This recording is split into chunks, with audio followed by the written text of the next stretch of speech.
Good afternoon to everybody listening. So I think we're all gathered to look at this issue about Nigeria and what is exactly the problem with Nigeria. And I think there are many sides to it.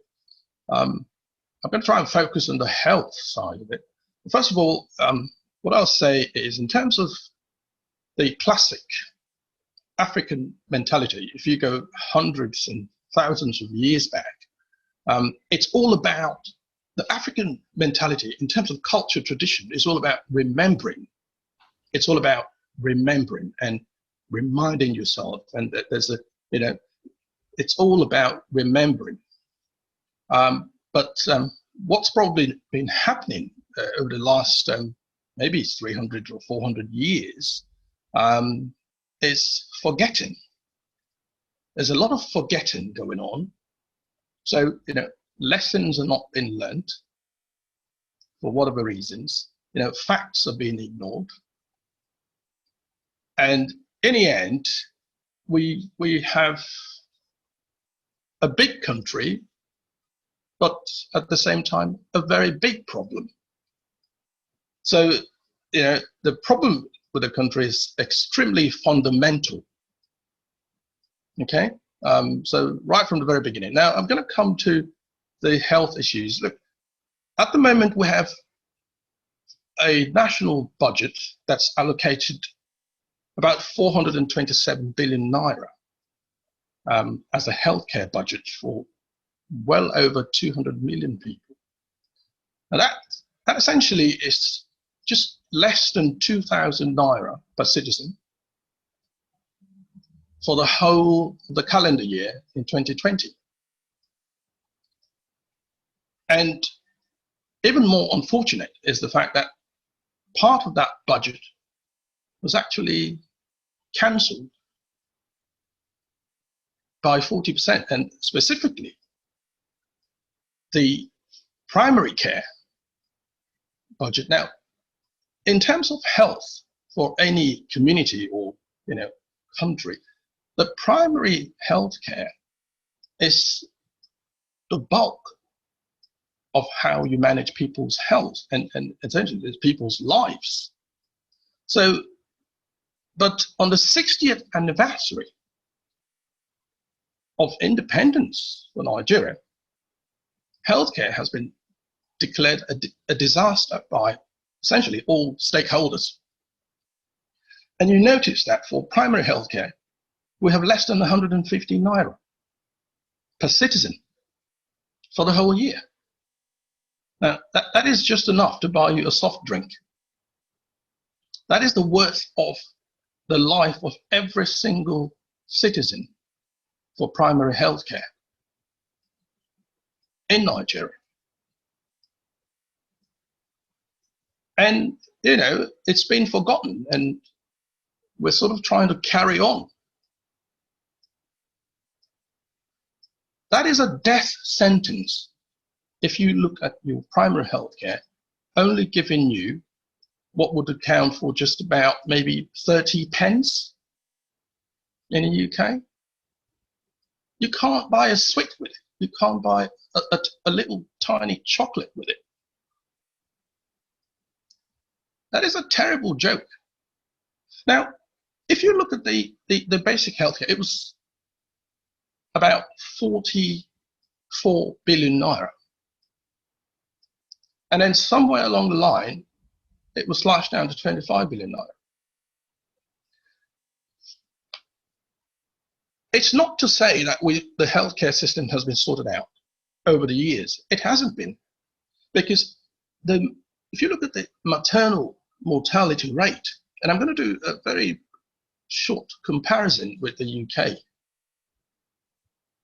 If a pregnant woman dies in the UK, for Nigeria, it would account to 270 pregnant women die. And it's not because they were pregnant. It's because the healthcare system is just not in place to do anything. Buhari, who's the president in the country. He's the first citizen. So he's the first example. And if his health takes a bad turn, Buhari himself will not rely on the hospitals in Nigeria.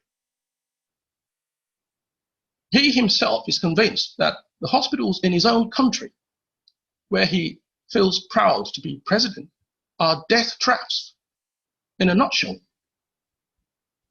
So he himself cannot rely in the healthcare in his own country. So if you're worth people's lives for just 150 naira for the whole year, how do you want them to all come together with horrible poor health? So the issue of healthcare has been undermined terribly, and I imagine it's not just from now, but it's got so bad that it is unimaginable. And the same goes for all the top politicians, I imagine, in the country. I don't know how the salaries, I don't know, is it senators or the House of Reps, are they people having a $15,000 equivalent per month? Well, the healthcare budget for the citizens for the whole year, for 12 months, is essentially somewhere about $4 or $5 or $6 for the whole year. So that is a disaster. And it's been, the recipe for disaster has been there right from the start. But you know, the tradition of forgetting everything has carried on. And I take you to malaria, for instance.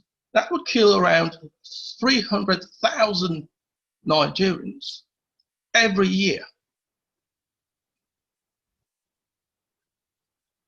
And you know, this is what we're dealing with. If that happened in a country like Slovenia, for instance, well, Slovenia would be extinct in 10 years.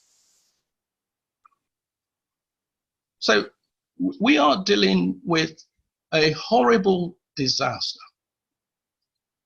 That's the scenario. So, I mean, my question would be, so where is Nigeria heading if the project of Nigeria has been a disaster all the while for 106 years?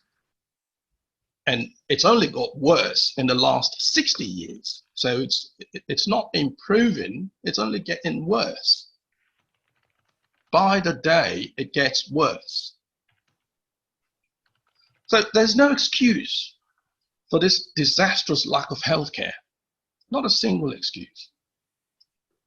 You can't find excuse in the economy or anything, because you're talking so many years. That this, in fact, the way I see it is the colonial mixture of 371 nations, just too many nations to be honest, you know, in one suffocating structure, is lethally unhealthy. It is fatally unhealthy for the various nations and the people and the citizens in that country. Thank you, Dr. Eke.